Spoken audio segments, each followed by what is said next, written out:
Hello, and welcome to the Foregone Conclusion Podcast. I am your host, Manuel Björn Gomez Johansson, and I will be talking about a story that I just read some time ago. It is The Adventures of Sherlock Holmes, Adventure 2, The Red-Headed League. Now, as a little summary of this story, it a red-headed gentleman by the name of Jabez Wilson goes to speak to Sherlock Holmes regarding this job that he recently received, or well, side job. Basically, Jabez works as a pawnbroker, and one day his assistant brings in a newspaper about this red-headed league, and basically he encourages Wilson to apply for working with this red-headed league because Wilson is redheaded. So, Wilson does so, goes to meet the man in the office, gets his hair pulled on to see if it's truly red. It is, and Wilson ends up being hired to cop- copy the Encyclopedia Britannica, or write down the words from the A's in it. Rather strange job, but he only has to do it from 10 to 2. 4 hours. And because of his pawnbroker job, he mostly has to do his job in the evening, so this works rather well for him. And he, accepts the job. And things are going well for a while, until suddenly the Red-Headed League dissolves. It's no more, and Wilson can no longer apply. Well, I say apply, but what I mean is he can no longer continue working for the league. However, it was helping him earn a decent amount of money, so he tries looking into where his employer went. So he asks an accountant on another floor of the workplace, and the accountant has no idea who his employer is until Wilson describes how the client looked and on what floor the client was on, that the accountant realizes who he was, and apparently it was a different name. This is getting strange, isn't it? So, as this is going on, uh, what happened next was he then goes to Sherlock Holmes to try to figure out who his employer is. And as he's telling Sherlock the story, him and Watson end up laughing about it. Of course, Wilson is not very happy that they are laughing about this incident that he finds to be serious. So, after that, Sherlock agrees to investigate the matter, and he does. Goes to Wilson's actual main workplace, the pawnbroker shop,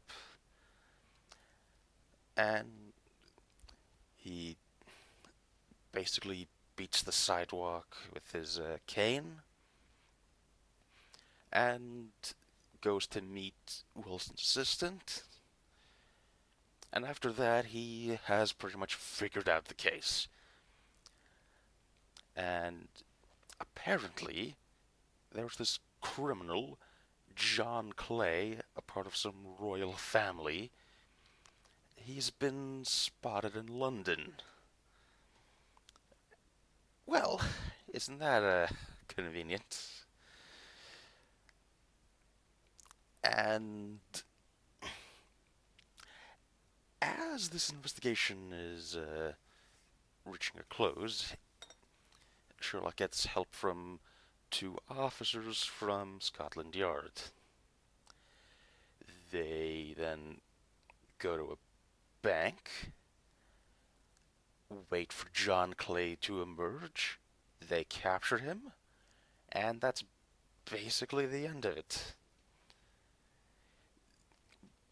Then, well, I say the end of it, but there are a few more details, like, for example, the reason why John Clay went to create this fake red-headed league.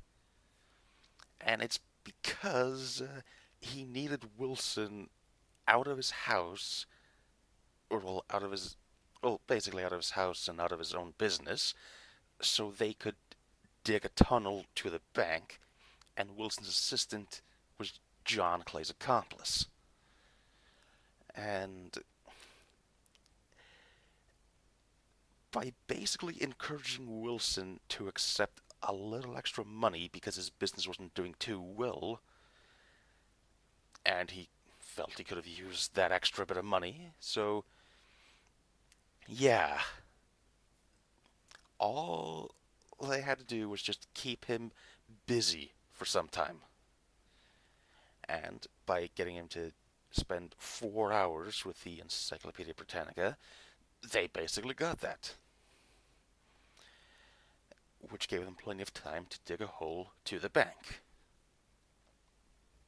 which was rather fortunate that Wilson accepted. And yes, now it is truly the end of the summary. Now then,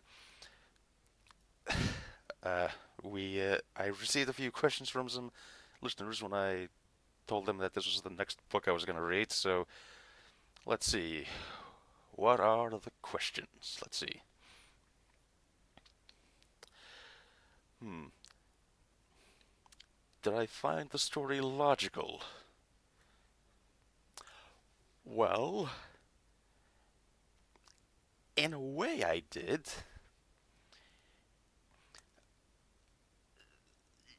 There are a few strange parts to it, but for the most part I can see how someone could fall for this. However, there, I do find it a bit strange that Sherlock just had to beat the sidewalk with his cane to figure out that somebody had dug a hole.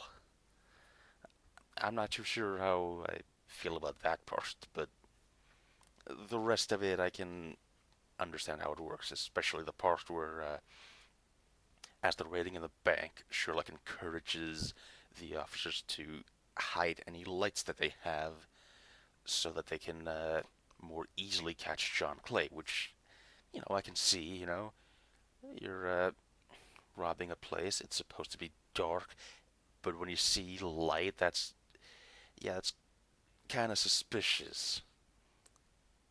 And most likely he would have escaped the moment he saw the light. Anyways, next question. Let's see.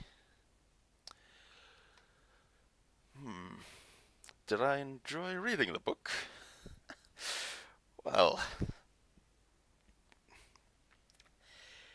yeah, I did enjoy reading this book. It was entertaining hearing about the Red-Headed League, about how apparently this American who come to London was very thankful for all the red-headed people of London, and so he wanted to, pay them back and help them somewhat. Though, obviously, because of Clay, that story is false. There was no such gentleman providing that much money just just to red-headed people. Now then, uh, let's move on to the next question. What was the most interesting scene in the book? Ah, it's hard to say because although I did enjoy reading this book, there weren't exactly many scenes that I would describe as interesting.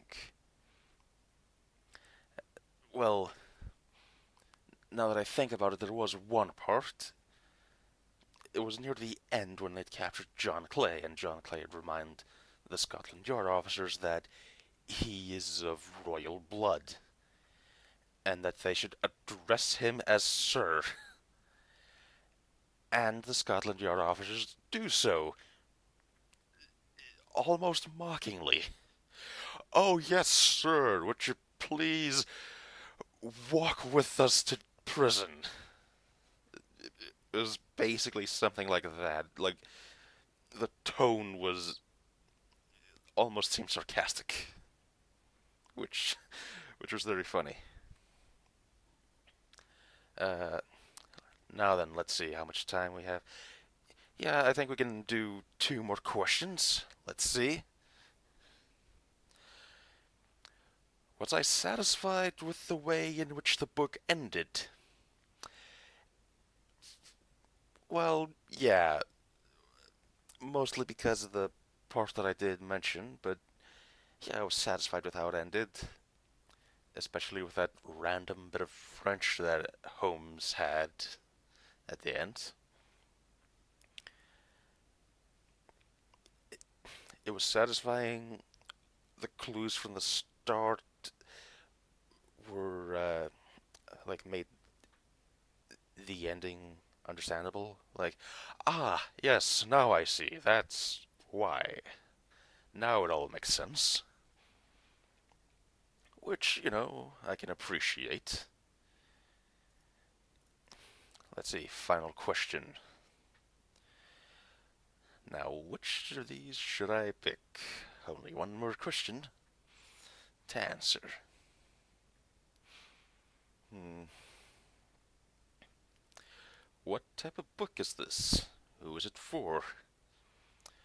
Well, if you're a fan of mystery stories, and perhaps if you want to read a story involving crime, but where the crime isn't murder, well, this is a good story to check out. It's entertaining, it sets up the mystery rather well, and it makes you curious how Holmes is going to solve it. And you know he's going to solve it because it's a foregone conclusion. Anyways, I am Manuel Alberto Gomes Johansson, and I'll be signing off. Farewell.